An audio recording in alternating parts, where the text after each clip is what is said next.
Welcome back, everyone. Oz here, and today I've got some r/AmITheDevil for you all. As per usual, I'll be reading the posts, giving you my own opinion, and I hope you do the same down in the comments below. And without further ado, let's jump right into it.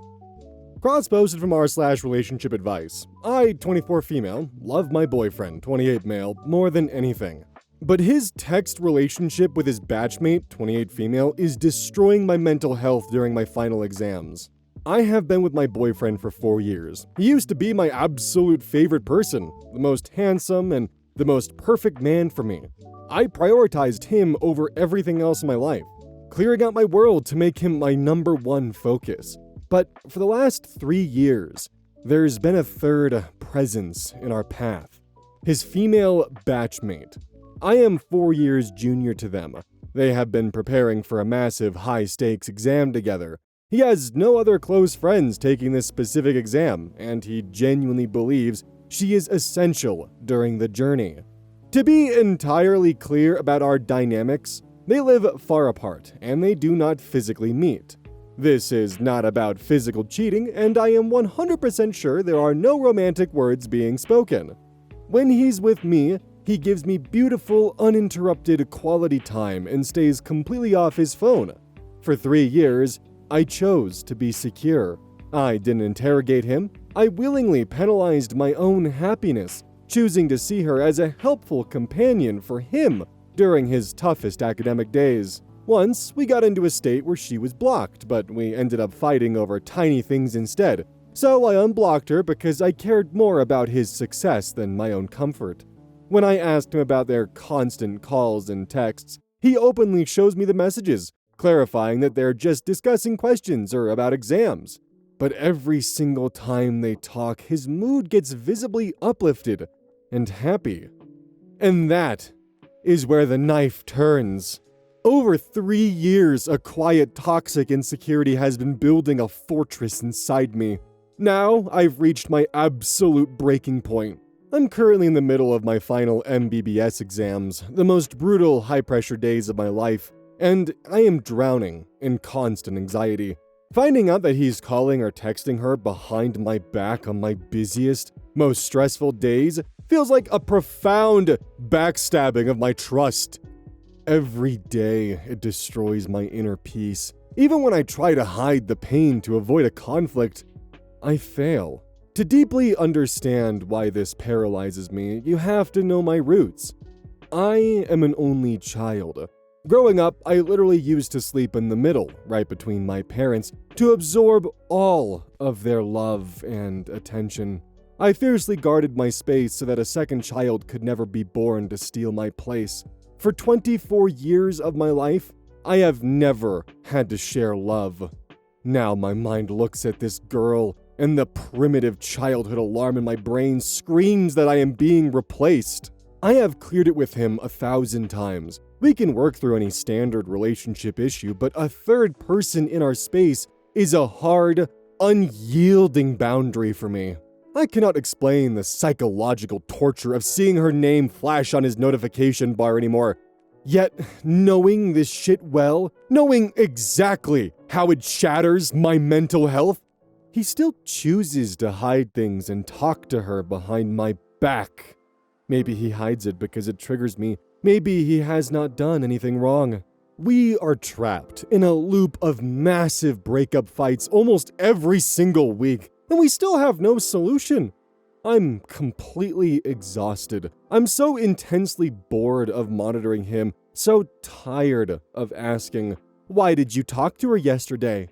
I feel deeply sorry for myself for punishing my own soul by staying in this relationship, constantly fighting an internal war and torturing my own mind.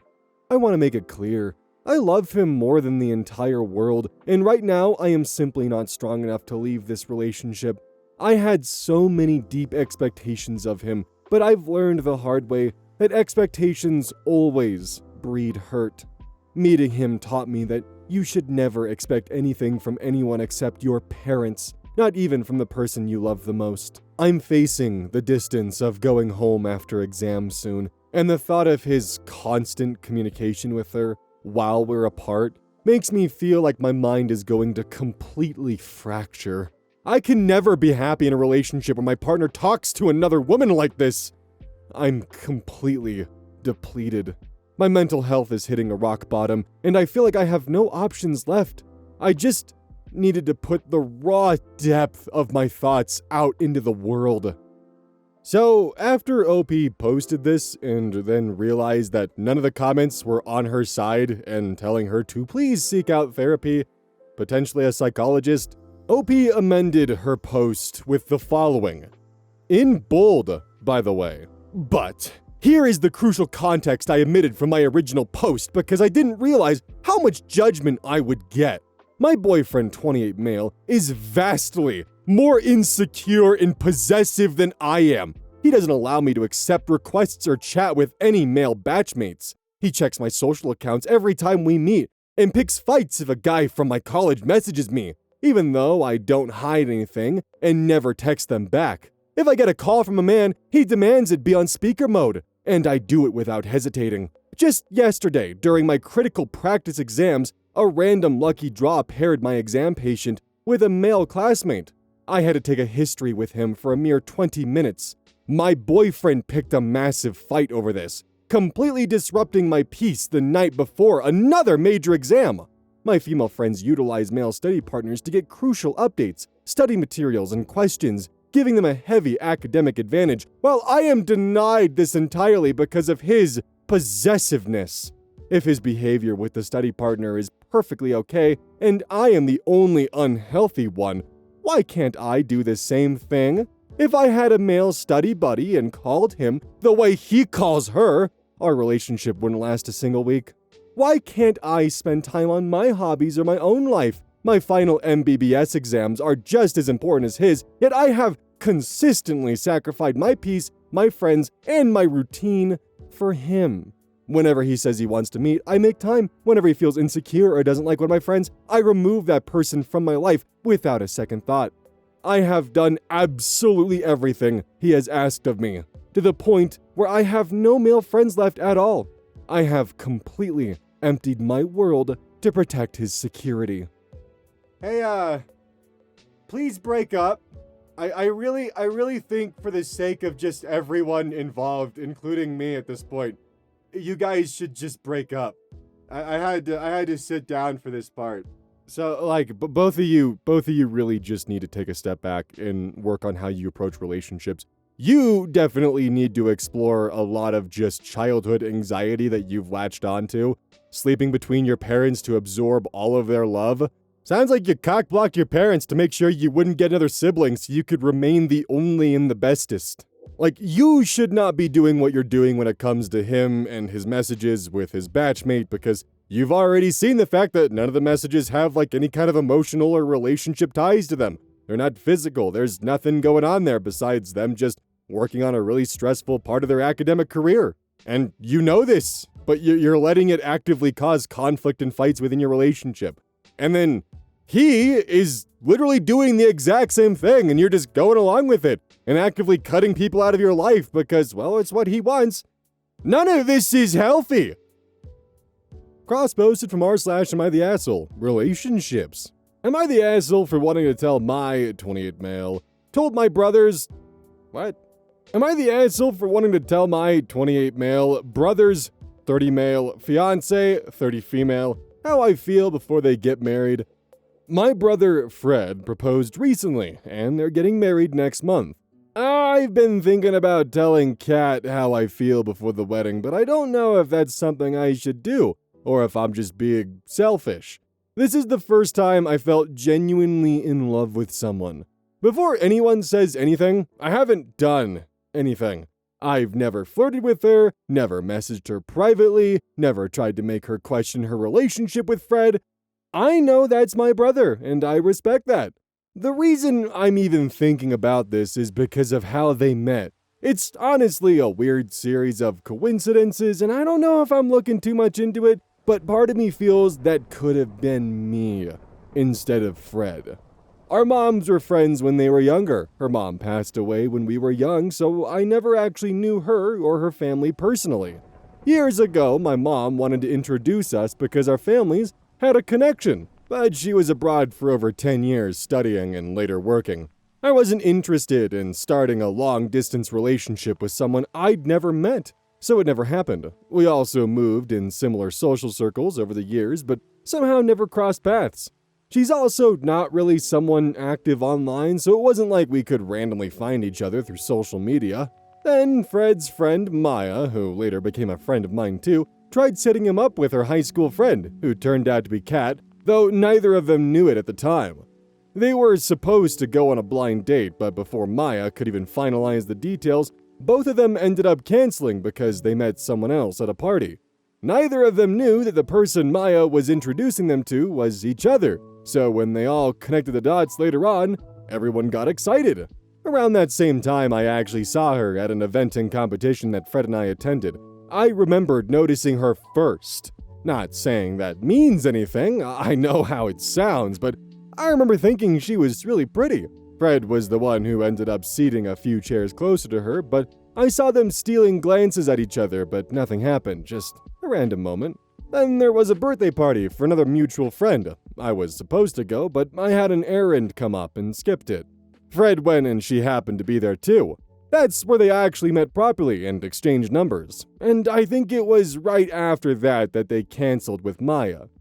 When I look back at everything, it feels like there were a lot of points where things could have gone differently.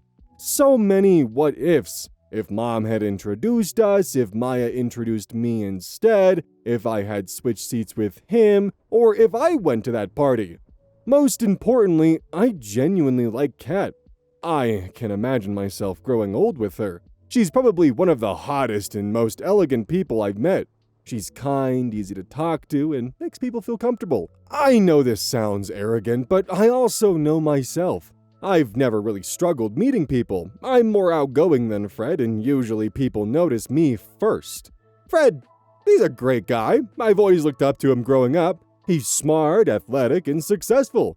He's not the type to date around, but he can get it if he wanted to.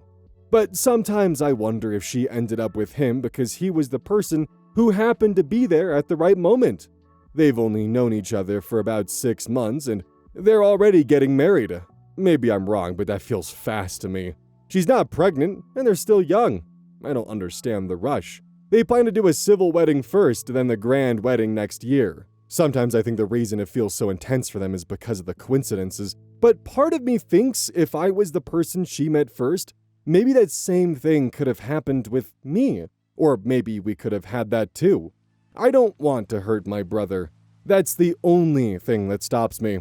At the same time, I keep thinking that if I say nothing, I'll always wonder.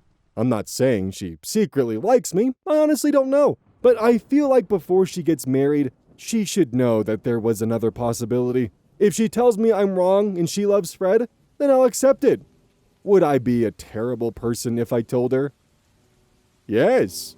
This really does just translate to, man, if I didn't skip out on that party, I could have had the baddie. Plus all the other times and factors that were out of my control that totally could have led to us definitely hooking up and dating. Surely. Buddy friend pal, I promise you, she doesn't feel that way about you. Like, in the slightest. This is a horrifically selfish and self-destructive idea that's only going to hurt everyone around you, including yourself, and, well, alienate you from your own family. Sounds like you're jealous of your brother, and the thing is ask yourself this. You think, well, it could have been me that Kat would have been into if I was just there. I don't think so, because, like, of the way you're acting now, would your brother ever do this if you were dating someone, where he would stew on Reddit thinking, man, if I was just there at the party instead of running errands, I could have been the one that she was dating instead? Do you think your brother would ever ask himself if he should confront your significant other before your wedding and admit his feelings? I can promise you the answer's no, and it's because of the fact the answer is no that it's not as much up to chance as you might think it was. Also, I hate to break it to you, hotshot, but you going up to a girl and going, you know, you and I would have been dating if I hadn't had errands to run when that party was going on. That's, it's not gonna go as far as you think it is. Cross-posted from r/AmITheAsshole. Am I the asshole for ruining my girlfriend's birthday party by taking a party game too seriously? I, 27 male, have been dating my girlfriend, 30 female, for 3 years. I'm pretty shy, and it's caused some friction because I usually keep to myself around her friends. For her 30th birthday, she asked me to make a real effort. Talk to everyone, play the games, be social. I agreed. One of the games was where everyone anonymously writes down a secret and the group guesses who it belongs to. I'd never played before, I didn't really go out in university, so I figured the point was to write your biggest, most shocking secret to win.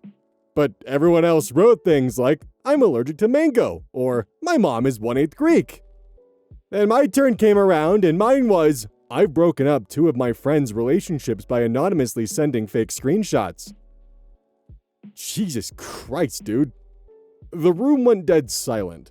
My girlfriend ended the party early and went to stay at her friend's place. She says I made everyone uncomfortable and embarrassed her. I honestly don't understand. Like, I get the secret was a lot, but she wanted me to participate, be vulnerable, and actually engage with her friends. I did exactly that. The secret was from high school too. Like, it's not like I did that this year. Am I the asshole? Edit. I did that in high school, and I've grown now and recognized it was bad. I was able to give context at the party, but the paper itself just read, I broke up 2 of my friends' relationships by anonymously sending fake screenshots. You would have to use the castration blender to get this information out of me, dude, and you just gave it out for free? Like, I've definitely been in a quiplash lobby where I've misjudged the audience around me and definitely very quickly found out the hard way. But this is on like a whole other level too. Like, you volunteered that information. And it's not just about the fact of, oh, it happened in high school. It's the fact that you were willing to do this. You were willing to go to your friends, doctor screenshots, send them anonymously to purposefully break them up. Yeah, that's gonna make everyone go silent and think, fuck, you're capable of doing that without remorse? And you're willing to volunteer that information as like a fun little quirky fact at a party game? Yikes. And you're dating him? I think it's perfectly reasonable for your girlfriend to be embarrassed. Posted to r/confession. I anonymously criticized my friend's art because I was jealous of the attention they were getting. A few years ago, one of my friends started posting their art online. They were not famous or anything. They would post sketches, small paintings, and progress pictures. At first, I acted supportive. But the truth is that I was jealous. I had always thought of myself as the creative one in our group, and suddenly people were complimenting them and asking if they took commissions. Instead of being happy for them, I felt replaced. I made a fake account. I left a comment saying their work looked stiff and unfinished, and that people were only being nice because they knew them personally. It was specific enough to hurt.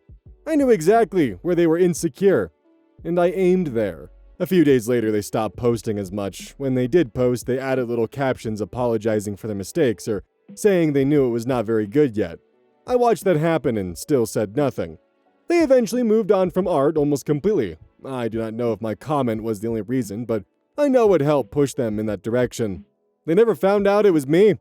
I still think about how easy it was for me to damage something they loved just because I could not handle someone else being praised. So, I know this was posted to r/confessions, but, like, you suck. I hope you step in a dirty puddle before work and don't have a change of shoes or socks. Like, this doesn't even come across as even, like, remotely remorseful. It just comes across as though you're almost smug about it. I know that I've seen people in the past be against the having r/confession posts in AmITheDevil because they're confessing to what they're doing. But, like, the thing is, this isn't a church confessional. This is the internet. You are still very much open to being judged for your confession.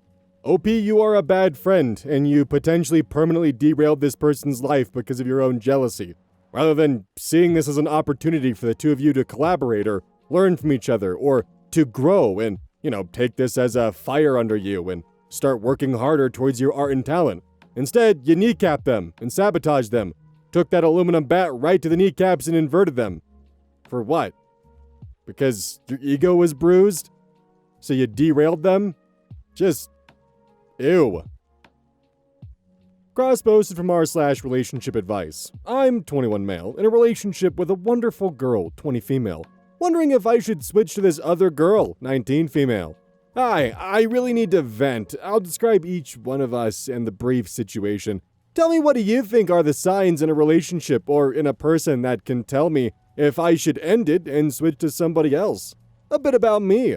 I'm 21, IT technician, CCTV, automation, security systems, etc. Developing a small company. Right now it's a single-man operation with possible growth to a typical small construction crew. I own about 10 HA, 25 acres of land, and half of my house, living with my mother and brother. I also serve as the chairman of a social club that annually organizes a fantasy convention for around 2,000 attendees and some smaller projects during the year. I'm a simple man and an atheist, which might be important. Wanting a house of his own, a great family, being able to do some work every day for the company and some for the local community. My love language is providing financially and taking care of things like the house and other heavy-duty things. Also, I want to give a true romantic love with things like deep conversations, enjoying art and music together, surprise gifts, and spontaneous activities. With my current girlfriend, I'm able to maybe do half of these things. A bit about my current girlfriend. We've been together for about 4 years with a 1-year gap after the second year. She's 20, first year of college, studying to become a nurse with a side hustle of nail painting. She changed a lot for me, from chaotic, vulgar, and reckless with tons of partners to calm and more responsible. I feel like our relationship is great. She supports me a lot mentally when I'm stressed about my work or the social club, and that's exactly what I expect from my partner, and what I love her for. I love her looks, but not exactly her style. We have the same preferences in sex life, but I hate she doesn't initiate. I love to discuss, but she always turns that into big arguments. I love that she earns money, but she's irresponsible with it. I love that we talk about our problems, but I hate when she yells. With everything I see, she tries to be better and to my liking, but I see her old self when the things get real. It's not really healthy for her to become somebody else, just because she wants to be with me, especially when I don't pressure her at all. In terms of religion, she's an actual witch, doing rituals and whatnot, but somehow she can't understand me being atheist. I think she wants emotional support in her partner, like I do, but I'm afraid I don't know how to provide that, because comforting her and trying to offer my actual help doesn't work for her. I love her, and I think she's the one for me, but I'm not quite for her. A bit about the other girl. She plays violin and loves music and art. She finished high school and music school, now she applied to music college. She's a dedicated Catholic, but she understands and is cool with me being atheist. She's also an educator on Catholic camps. When we talked about relationships, we could see that our needs and what we offer really complete each other. We share a lot of interests and have a few friends in common. We also have the same goals in life, like building family and doing work for society. I love her relationship with art. Simple description of everyday things can become a poem just like that. I love her looks and her style. I love to discuss with her about life, religion, art, or silly things. I like that she's actually calm and we can enjoy a quiet time. How I met the other girl and why we didn't become a couple? It happened during the gap year with my girlfriend. I've seen her on a few concerts playing violin. She always looked stunning, and I waited every time for her outside, never being able to catch her to get her number. Fortunately, she popped on my Facebook and People You May Know section. I saw that we have 2 common friends and I asked them about her. I was able to get her number and we started texting a lot. She comes from a traditional family, so she couldn't go on a date just like that, but she invited me on this small concert, saying that we could talk in person for a bit after. After I arrived at the concert, one of her friends recognized me and told her that I'm here. The moment she turned her eyes to me, I almost fainted and I felt stressed for the first time in a long time. We started talking and texting on a daily basis, and we went to a few dates after some time. She was even able to convince her parents to let her go with me to this Polish equivalent of prom, and it became the party of my life, mainly because of her. After the party, we started to fall apart a bit. Later, she admitted that it was because of her ex getting into her life again. During this time, I got back with my current girlfriend, but after 3 months, she told me that her ex was trying to get back with her and ruin her life because she broke up with him, but was finally able to get rid of him once and for all. I was sad because I would have been able to help her or maybe wait for the right time and become a couple, but it was too late. Recently, I started texting a bit as friends with the other girl. I told my girlfriend about it. I hate to hide things. I know she's single, and I feel like she wants us to give us the chance that we lost. I'm afraid I started to develop some feelings for her again. I find myself constantly looking at our pictures and thinking about her. I started to really consider breaking up with my girlfriend for the other girl. I know I'm only 21, but losing my father, okay? But losing my father at 11 forced me to become responsible at a young age. Right now I feel like an old man that's only 21, and that's why I want to pick the right woman early and settle. I would appreciate every advice on which things can tell me if I should switch, and would love to hear your stories on how switching turned out for you. Okay. Edit. English is not my first language, and I see now that switching is probably the worst word I could use. Thank you for your advice. Now I really see that I should go to therapy, talk about it with my girlfriend, apologize, and maybe do some time alone. Looks like Reddit thankfully talked some sense into you. Good God, dude.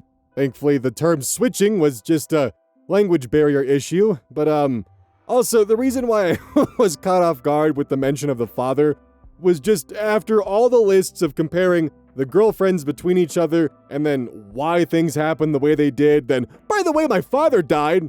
It just came out of left field like an aluminum bat to the face. Like, damn, alright.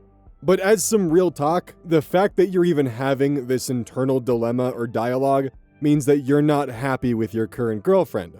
And you definitely shouldn't string her along and hurt her in the long run because you're playing the will they, won't they game in your head. Personally, if I found out that my significant other was actively considering me or someone else, I'd walk away because the fact that this is even a topic for consideration means that I'm not your top priority or that you have someone else in mind.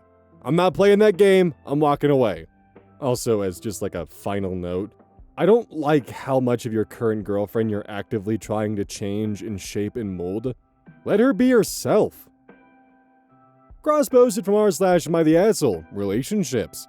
Am I the asshole for telling my girlfriend she isn't allowed to go on her ski trip? My girlfriend, 31 female, and I, 33 male, have never had the same hobbies, and it's a problem because she doesn't spend much time with me over the weekends. It's not as bad in summertime because I can go hiking with her, although it is a pain and brutal, and I actually hate it. But I often go because otherwise she goes with guys that she says have been friends for ages, or alone, which is even worse. In the summer, right now, she even goes in the afternoon sometimes if it's a Friday night.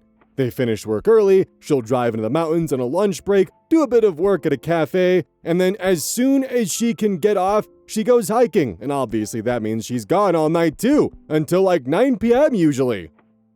Hey dude, real quick as a quick little insert, commas and periods are great to have in your sentences. A paragraph is usually not indicative of only needing one form of punctuation throughout the entire fucking thing! Anyways, she had a much anticipated trip that didn't happen due to the pandemic. She, oh my god, our first comma, her best friend and her boyfriend and a longtime male friend who always skis with her were planning, planning to go skiing in Jackson Hole, but there's several other ski resorts up there, so they were going to make a whole week of it. I always wanted to spend more time with her, but every winter on the weekend, she goes skiing, and I asked her to teach me, but she said she's not a good teacher and showed me some beginner programs for adults that the ski hill offers, but I don't get why she just doesn't teach me. Last Jan, I finally decided to start learning, but she still refuses to spend the day with me.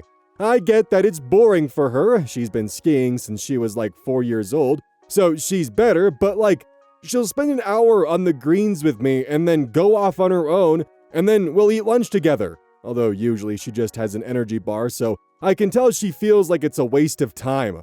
And I asked her in January if I can be on the trip, and she told me that I can come, but it's probably a waste of time for me because I'm not good enough to really enjoy the resorts, which hurt, and we fought about it, but I was like, fine, and decided not to go. Very recently, her best friend announced that she was pregnant and decided not to go on this trip. So now it's her and a random male friend, and I'm not happy about it. After all that fighting, she said I can come, but it's more expensive now to order the pass because the cheapest time to order was months ago. So I told her she shouldn't go because she's asking me to fork out more money than she did for the passes, and she told me it wouldn't be that much fun anyway for me because I hadn't gone to a level where I could even ski most of the resort. We fought about it for a long time. She was And this next part is marked with spoilers, so you actually have to click to reveal this next section of text. Crying. Oh boy, no wonder why it was behind spoilers. She was crying and telling me I was ruining things, and this was what she was looking forward to all year. I think she's selfish because she told me it wouldn't be much fun for me. Now she's telling me to go just cause her best friend got pregnant, and I don't want her on vacation with a guy. Why can't we spend one winter indoors? Damn, dude, what a thing to put behind spoilers. I had to actually click to reveal. Just immediately at the gate opening, she was crying. Like, nice, thanks, dude. Also, I'm just gonna hand you a firm fuck you for the only comma in this entire post being just she, her best friend, and then missing the other comma, and her boyfriend, missing another comma, and a longtime male friend. Like, dude, please. I'm not usually a stickler about punctuation or grammar or misspellings, but like, I got my limits, dude. I got them. And, dude, this was just literally like 5 run-on sentences. My irrational anger at OP aside, dude, like, she tried giving you as many grounds as she could to try to have you involved. If she's not a good skiing teacher, trust me, you're gonna want to find someone who can actually teach you properly. Because last thing you want is someone who knows how to ski but doesn't know how to explain how to ski, trying to teach you how to ski so you can catch up to be on their level, and you end up getting hurt really badly. She even offered to try to find you ways that you could learn so you could join, but you decided not to take her up on that offer, and now you're mad at her because she's, well, going to do what she enjoys doing, her hobbies with her friends. And now you don't want her to do that, because you never really took a full interest in it and never spent the time to actually learn how to do it, taking the sacrifice on the mountain while they go and have fun on the more difficult slopes, you learning how to participate in the easier slopes before you join. Because last thing you want to do, dude, is end up on a blue slope, or a black diamond by accident, because you don't know what you're doing yet. And for my European or Japanese listeners, the red slopes. That's the blue. It's a little bit backwards. It goes green, blue, black instead of blue, red, black. Or green, red, black for Japanese.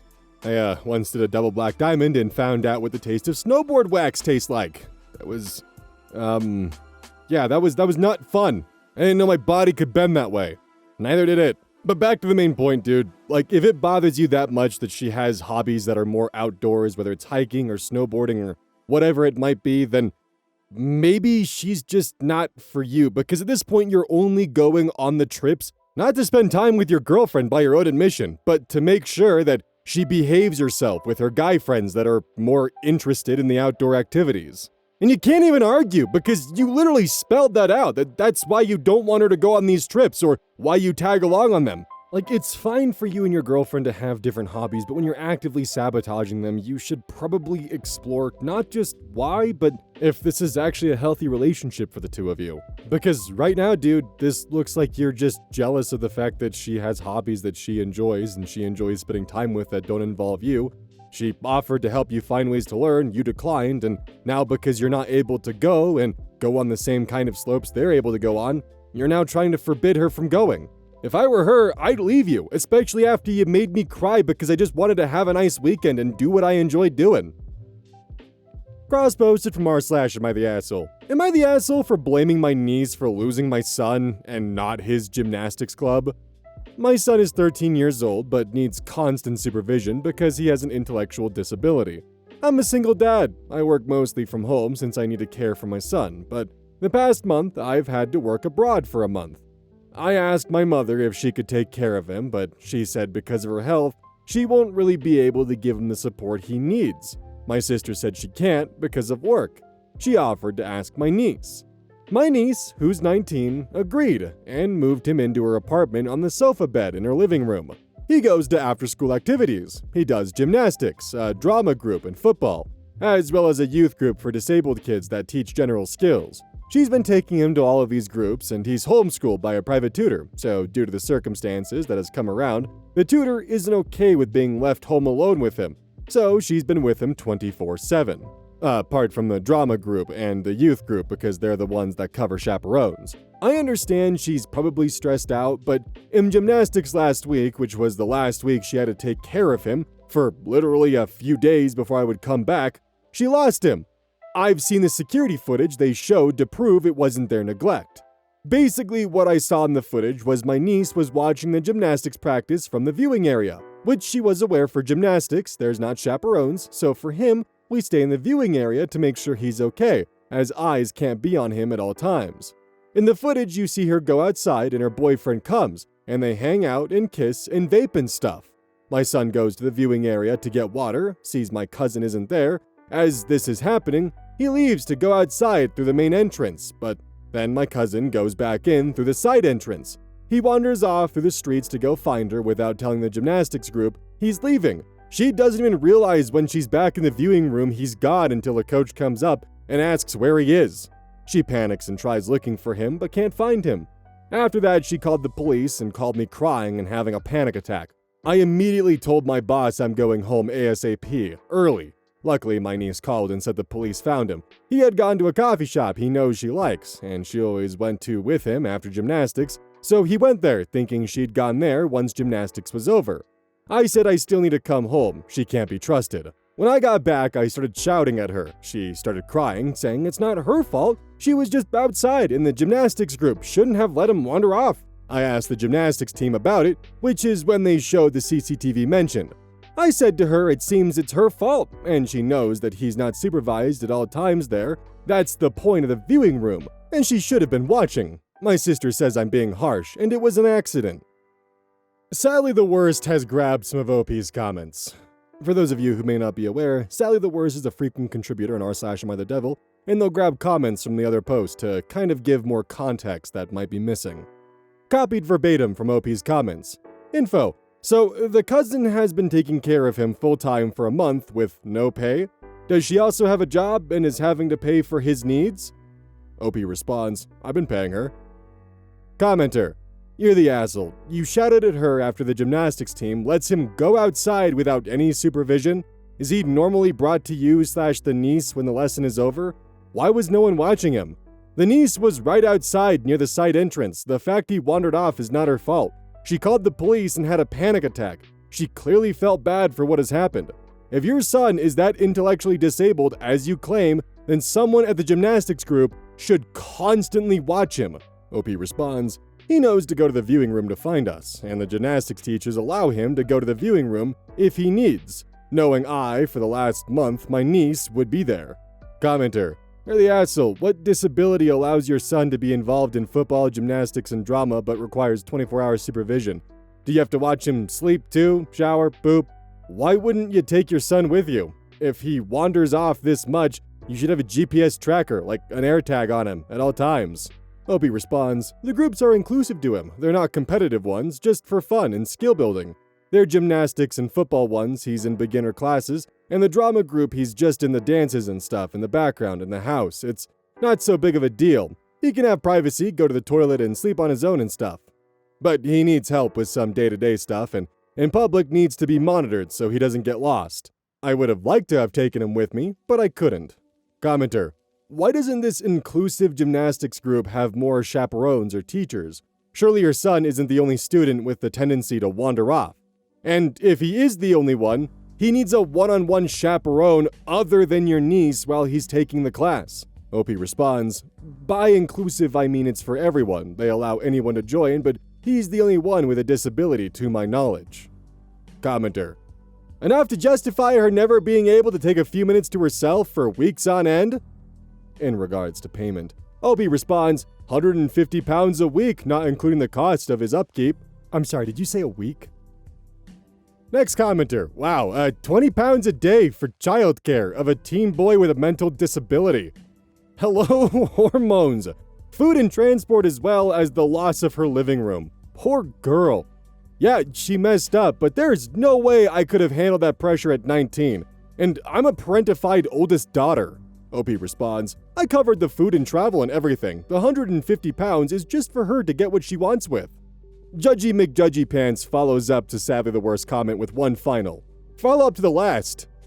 Get what she wants with it? This is payment for her caring for your child.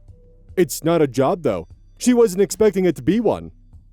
So you pressured your niece into a non-job position where she was caring for your disabled son 24 hours a day, 7 days a week for a month, with $150 a week, which included her taking time away from literally everything in her entire life, to care for your son and made one mistake, which the gymnastics club conveniently wiped their hands of, and now you've put the entirety of the onus onto your niece, who for pretty much 90% of this did a solid job.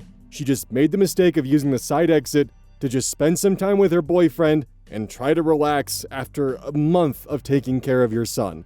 And in that time that she was gone, he wandered off. She's 19, had one hell of a responsibility on her shoulders that she was being drastically underpaid for. And a mistake happened.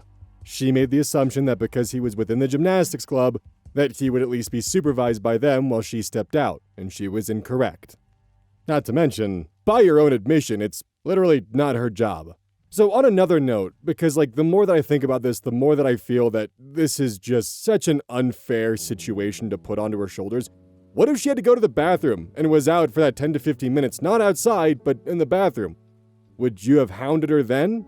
I don't know, maybe I'm in the wrong and I'm totally off basis with this, but what do you guys think?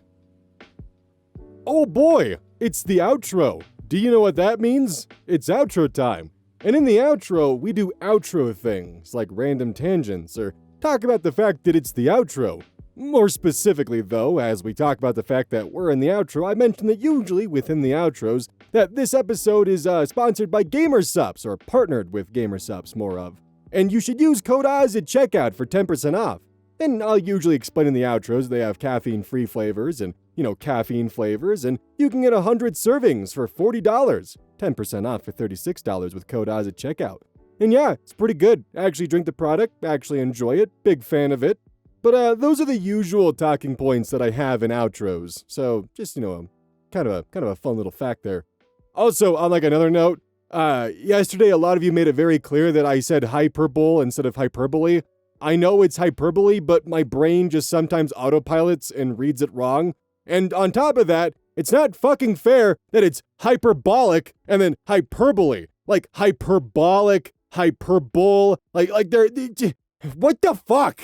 It doesn't help that I get in my own head and I start second guessing myself, and my dumbass didn't think to Google it just to double check, so I just flipped a coin and was fucking wrong. Someone get the confetti to celebrate.